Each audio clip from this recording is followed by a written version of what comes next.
Welcome to মিষ্টি home maker.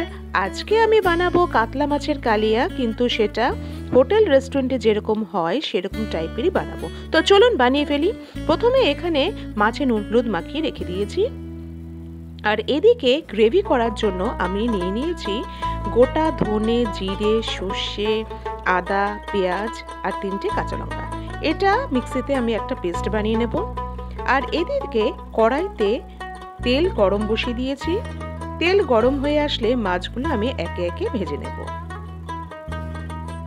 আমি খুব বেশি ডিপ ফ্রাই করছি না, আপনারা যেরকম পছন্দ করবেন সেরকম ভাবে মাছগুলোকে ফ্রাই করে নেবেন।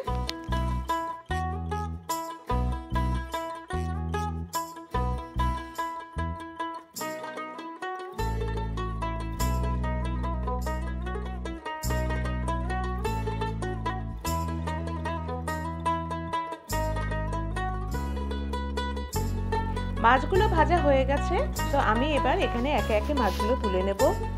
ওই তেলেই তেজপাতা, শুকনো লঙ্কা আর পেঁয়াজ দিয়ে দিলাম। পেঁয়াজ নরম হয়ে আসলে যে মশলাটা পেস্ট করে রেখেছিলাম সেটা আমি কড়াইতে দিয়ে দেব।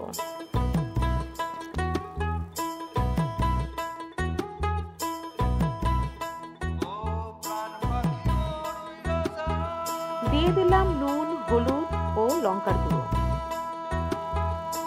দিয়ে দিলাম 2টো টমেটো কুচি। এবার সব একসঙ্গে কষাতে থাকবো।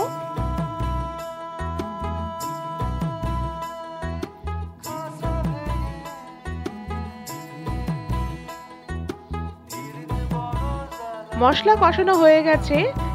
ঝোলের জন্য আমি আলাদা করে জল গরম করে রেখেছি। এবার মশলার মধ্যে সেটা আমি দিয়ে দেব।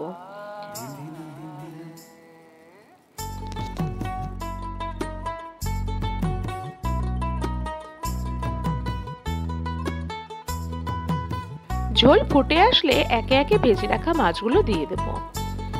মাছ দেওয়ার পর এইভাবেই আমি আরো মিনিট 5 ঝোলটাকে ফোটাতে থাকবো, যতক্ষণ না মাছটা নরম হচ্ছে এবং মাছগুলোতে তেল, ঝাল, মশলা সবকিছু ঢুকছে।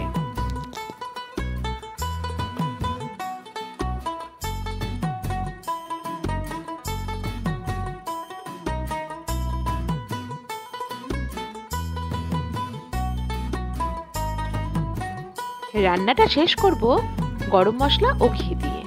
এবার পরিবেশন করুন গরম গরম ভাতের সঙ্গে। ভিডিওটা ভালো লাগলে অবশ্যই লাইক এন্ড শেয়ার করবেন, আর সাবস্ক্রাইব করতে কিন্তু ভুলবেন না। Thank you.